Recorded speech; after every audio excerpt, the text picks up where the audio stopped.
நீங்கள் இணைந்திருப்பது பிரிட்டன் தமிழ் பக்தி.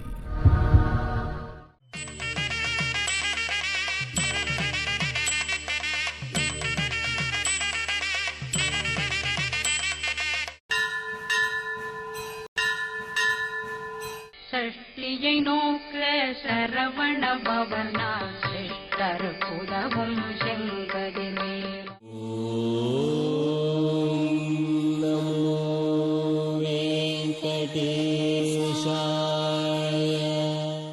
கந்த சஷ்டி கவசம் படித்தால் கிடைக்கும் நன்மை என்ன அறிவோமா?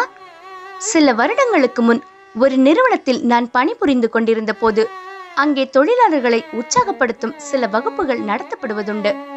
தொழிலாளர்களுக்காக நடத்தப்படும் இந்த வகுப்பில் மனதை அமைதியாக வைத்துக் கொள்ளவும் உடலை பேணி பாதுகாக்கவும் சில விஷயங்களை சொல்லிக் கொடுப்பார்கள். அதில் ஒன்று, அதி டென்ஷனாகவே வாழும் நம் மனதை எப்படி அமைதிப்படுத்திக் கொள்வது என்பதற்கு ஒரு புதிய முறையை கற்றுக் கொடுத்தார். இதை அறிமுகப்படுத்தியவர் என்று சொல்லி ஒரு ஆங்கிலேயரின் பெயரை கூறினார். மனோவியல் ரீதியாக அவர் கொடுக்கும் இந்த பயிற்சி நல்ல பலனை கொடுத்தது என்றும் கூறி அதை செய்ய சொன்னார். அவர் சொன்னதாவது: முதலில் கண்களை மெதுவாக மூடிக்கொள்ளுங்கள். உங்கள் வாயால் இப்போது மெதுவாக சொல்லுங்கள், My eyes are relaxed, my nose are relaxed, my mouth is relaxed, my hands are relaxed என்று ஒவ்வொரு பாகத்தையும் வாயால் சொல்லி மனதால் ரிலாக்ஸ் படுத்தினார். இவற்றை சொல்லி முடித்துவிட்டு, இப்போது கண்களை மெதுவாக திறங்கள். இப்போது உங்கள் மனதும் உடலும் ரிலாக்ஸாக இருக்கிறதா என்று எல்லோரிடமும் கேட்டு தெரிந்து கொண்டார். பிறகு நிகழ்ச்சி பற்றி எல்லோருடைய கருத்தையும் கேட்டார். என் முறை வந்தது. நான் சொன்னேன், சார், இது என்ன பிரமாதம், இதை நான் குழந்தை பருவம் முதலே செய்து கொண்டிருக்கிறேனே என்றேன். ஆச்சரியத்துடன் பார்த்த அவர், அதெப்படி? எனக்கு தெரிந்தவரை இது புது மனோவியல் முறை, இதை எப்படி நீங்கள் குழந்தை பருவத்திலிருந்தே செய்ய முடியும் என்று கேட்டார். நான் சொன்னேன், சார், நீங்கள் என்னவெல்லாம் சொன்னீர்களோ அது அனைத்தும் நான் சிறு வயது முதலே சொல்லும் கந்த சஷ்டி கவசத்தில் சொல்லப்பட்டிருக்கிறது. உடலின் ஒரு அவயம் விடாமல் தியானிக்கும் பயிற்சி அது ஆன்மீக ரீதியாக மிக அருமையாக சொல்லிக் கொடுக்கிறது என்றேன். மிகவும் ஆர்வமாக இதை கேட்ட அவர் கந்த சஷ்டி கவசத்தை சொல்லுவதால் ஏற்படும் பலனை பற்றி விளக்கமாக சொல்ல சொன்னார். நானும் சொல்ல துவங்கினேன். கந்த சஷ்டி கவசம் சொல்லும் போது நமது உடலில் உள்ள ஒவ்வொரு பாகங்களையும் ஒவ்வொரு வேல் காக்குமாறு பிரார்த்திக்கிறோம். உதாரணமாக ஒரு சில வரிகளை பார்ப்போம். கதிர்வேல் இரண்டும் கண்ணினை காக்க, விதிச்செவி இரண்டும் வேலவர் காக்க, நாசிகள் இரண்டும் நல்வேல் காக்க, பேசிய வாய்த்தனை பெருவேல் காக்க, கன்னமிரண்டும் கருணைவேல் காக்க, என் இளங்கழுத்தை இனியவேல் காக்க என்று உடலில் ஒரு அங்கம் விடாமல் வேல் காக்க என்று கூறுகிறோம். இப்படி தினசரி நம் வாயால் ஒவ்வொரு அவயங்களை பற்றி சொல்லும் போது நமது மனது அந்த அங்கத்தில் நிலை கொள்கிறது. மனது தியானிக்கும் அங்கத்தினை நமது மூளை தானாகவே ஒரு சில வினாடிகள் கூர்ந்து கவனிக்கிறது. கண்ணமிரண்டும் கதிர்வேல் காக்க, இளங்கழுத்தை இனியவேல் காக்க, மார்பை ரத்ன வடிவேல் காக்க, சேரண முலை மாத்திருவேல் காக்க. இப்படி மூளையின் தனி கவனத்திற்கு வரும்போது அந்த பாகத்திற்குரிய மூளையின் செயல்பாடுகள் சிறப்படைகிறது.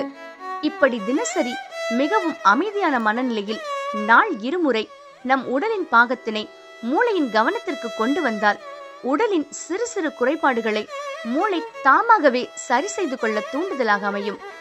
மனோ வைத்திய ரீதியாக உடல் நோய்களை போக்க முடியும் என்று தற்காலங்களில் நம் ஆராய்ச்சியாளர்கள் சொல்லி கேட்பதில்லையா? இன்றைக்கு ஆராய்ச்சி என்று சொல்லி வெள்ளைக்காரன் கண்டுபிடித்ததாக சொல்லுவதை நம் முன்னோர்கள் ஏற்கனவே கண்டறிந்தது மட்டுமல்லாமல் அவற்றை பயன்பாட்டில் செயல்படுத்தியும் வந்திருக்கிறார்கள். இந்த மனோ வைத்திய முறை நம் வாழ்க்கை முறையாகவும் இருக்கிறது என்பதை புரிந்து கொள்ளுங்கள். கந்த சஷ்டியை தினசரி சொல்லும் போது நம் உடல் முழுவதும் மூளை செயல்பாடு அதிகரிப்பதால் இது ஒரு பாதுகாப்பு கவசமாக இருப்பதாலேயே இதை கந்தர் சஷ்டி கவசம் என்று கூறினார்கள். இந்த கவசத்தில் வரும் வரிகளில் நவக்கோள்கள் மகிழ்ந்து நன்மை அளித்திடும் என்று ஒரு வரி உண்டு. வார்த்தைகளால் சொல்லும் போது மந்திரத்தால் நவக்கோள்கள் எப்படி நன்மை செய்யும் என்று தோன்றலாம். நவகிரகங்களின் மாறுதல்களால் பூமியின் மீதே பாதிப்பு ஏற்படும் போது மனித உடலில் பாதிப்பு ஏற்படாதா என்ன? கிரகங்களின் மாற்றத்தால் நமது உடலில் இரத்த ஓட்டம் மற்றும் வாதப்பித்த பாதிப்புகள் ஏற்படுகிறது. உடலில் ஏற்படும் எந்த ஒரு வியாதிக்கும் இவற்றில் ஏற்படும் மாற்றமே அடிப்படை. ஆனால் கவசம் படிப்பதன் மூலமாக தினசரி மூளை நமது உடலை உற்று நோக்கி தன்னைத்தானே சரி செய்யும் வேலையை செய்து கொண்டே இருப்பதால் நவக்கோள்களால் ஏற்படும் உடல் மாறுபாடு கூட பாதிப்பை ஏற்படுத்தாது என்பதே இதன் சாரம். அதையே நவக்கோள்கள் கூட மகிழ்ந்து நன்மை அளிப்பதாக கூறுகிறார்கள். இப்படி கந்தர் சஷ்டி கவசம் தொடர்ந்து படிப்பதில் மனோவியல் ரீதியான நன்மைகள் உள்ளன.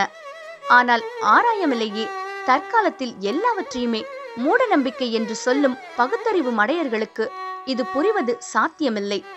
ஏனென்றால் அவர்களில் பெரும்பாலானவர்களுக்கு அடிப்படை அறிவு கூட இருப்பதில்லை என்பதே உண்மை. ஆகையால் இந்து தர்மத்தில் சொல்லப்படும் பல அறிவியல் மற்றும் மனோரீதியான சூட்சுமங்களை புரிந்து கொள்ளும் நீங்கள்தான் உண்மையான பகுத்தறிவாளர்கள். ஆகையால் சொல்கிறேன், இந்து தர்மம் என்பது மனோவியலும் அறிவியலும் ஆகும். இவ்வாறு சொன்னவுடன் பயிற்சியாளர் மிகவும் மகிழ்ந்து என்னை பாராட்டினார். அவரும் கந்த சஷ்டி கவசம் படிப்பதில் உள்ள நன்மைகளை ஏற்றுக்கொண்டார். நீங்களும் இதை ஏற்றுக்கொண்டால் தாமதிக்காமல் இன்றே படிக்க துவங்கலாமே. காக்க காக்க கனகவேல் காக்க, நோக்க நோக்க நொடியில் நோக்க. காக்க காக்க கனகவேல் காக்க, நோக்க நோக்க நொடியில் நோக்க.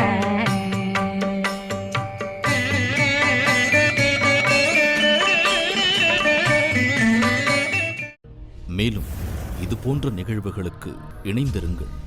பிரிட்டன் தமிழ் பக்தி.